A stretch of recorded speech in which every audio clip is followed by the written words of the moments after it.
வெறும் ₹1.50 செலுத்திவிட்டு தாமிரபரணியில் 1000 லிட்டர் தண்ணீரை உறிஞ்சிக் கொள்ளும் தமிழ்நாடு குடிநீர் வாரியமும் பெரிய நிறுவனங்களும் அதற்காக செலுத்த வேண்டிய வரியை கோடிக்கணக்கில் நிலுவையில் வைத்திருப்பது தெரியவந்துள்ளது. தகவல் அறியும் உரிமைச் சட்டத்தில் புதிய தலைமுறை பெற்ற தரவுகள் குறித்து விரிவாக பார்க்கலாம்.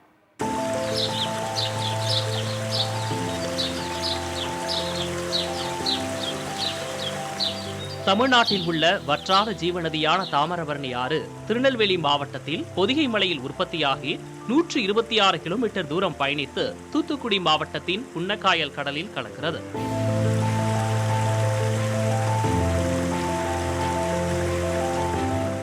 ஆதிச்சநல்லூர் நாகரிகத்தின் தாய்மொழியாக விளங்கிய தாமிரபரணி ஆறு மூலம் 86,107 ஏக்கர் நிலங்கள் பாசனம் பெறுகின்றன.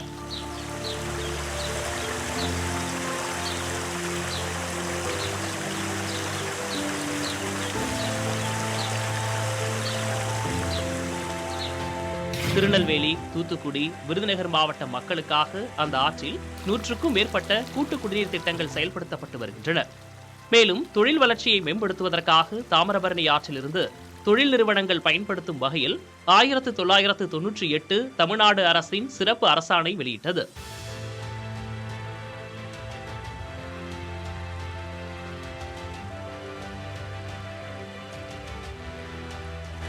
அதன்படி 1000 லிட்டர் தண்ணீரை எடுக்க வெறும் ₹1.50 மட்டுமே வரியாக நிர்ணயிக்கப்பட்டுள்ளது.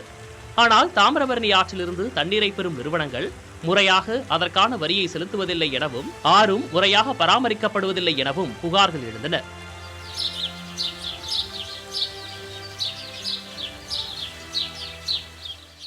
இதனையடுத்து இது தொடர்பான தகவல்களை கோரி நமது செய்தியாளர் மருதுபாண்டி மேல் தாமிரபரணி வடிநிலக் கோட்டம் அலுவலருக்கு தகவல் அறியும் உரிமை சட்டத்தின் மூலம் விண்ணப்பித்தார். அதற்கு கிடைத்த பதிலின்படி திருநெல்வேலி மாவட்டத்தில் உள்ள கங்கை கொண்டான் சிப்காட், தமிழ்நாடு குடிநீர் வடிகால் வாரியம் உள்ளிட்ட நிறுவனங்கள் தண்ணீர் எடுத்து வருவதாக தெரிவிக்கப்பட்டுள்ளது. இதில் அதிர்ச்சி தரும் விஷயம் என்னவெனில் நிறுவனங்கள் செலுத்தாமல் வைத்துள்ள வரி பாக்கிதான். கடந்த ஆண்டு டிசம்பர் 31ஆம் தேதி வரையிலான நிலவரப்படி தமிழ்நாடு குடிநீர் வடிகால் வாரியம் சுமார் 214 கோடி ரூபாயை நிலுவையில் வைத்துள்ளது.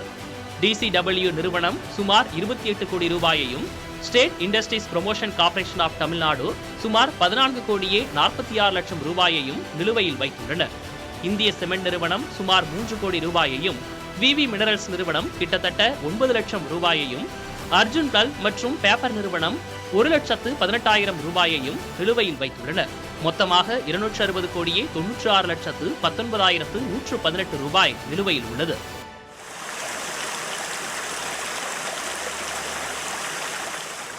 மேலும் தாமிரபரணி ஆற்றில் சுமார் 13 இடங்களில் கழிவுநீர் கலப்பது ஆய்வில் கண்டுபிடிக்கப்பட்டுள்ளதாகவும் கூறப்பட்டுள்ளது. இது பற்றி தாமிரபரணி ஆற்றை பாதுகாக்க தொடர்ந்து குரல் கொடுத்து வருபவர்களிடம் பேசிய போது நிலுவையில் உள்ள தொகையை வசூலித்து அதனை தாமிரபரணி ஆற்றை பாதுகாக்க பயன்படுத்த வேண்டும் என தமிழ்நாடு அரசை வலியுறுத்தினர்.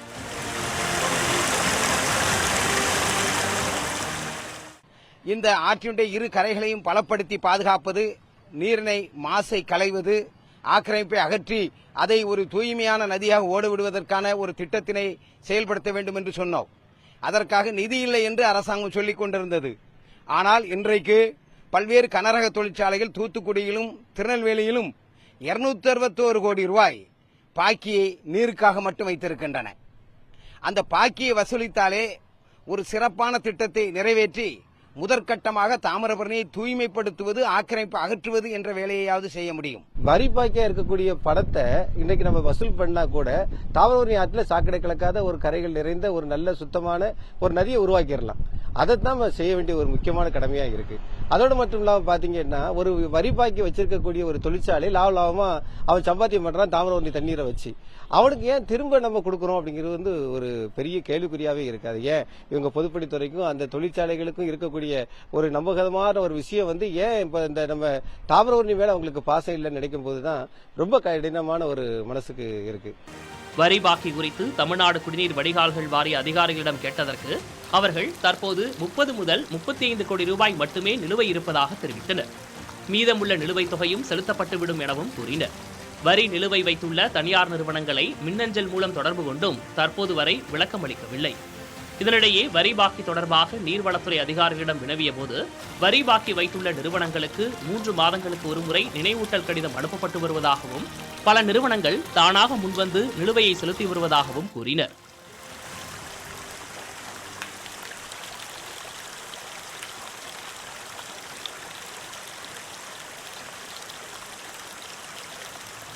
சில நிறுவனங்கள் வழக்கு தொடர்ந்திருப்பதால் வழக்கு விசாரணைக்கு பிறகு நிலுவைத் தொகை பெற நடவடிக்கை எடுக்கப்படும் என்றனர்.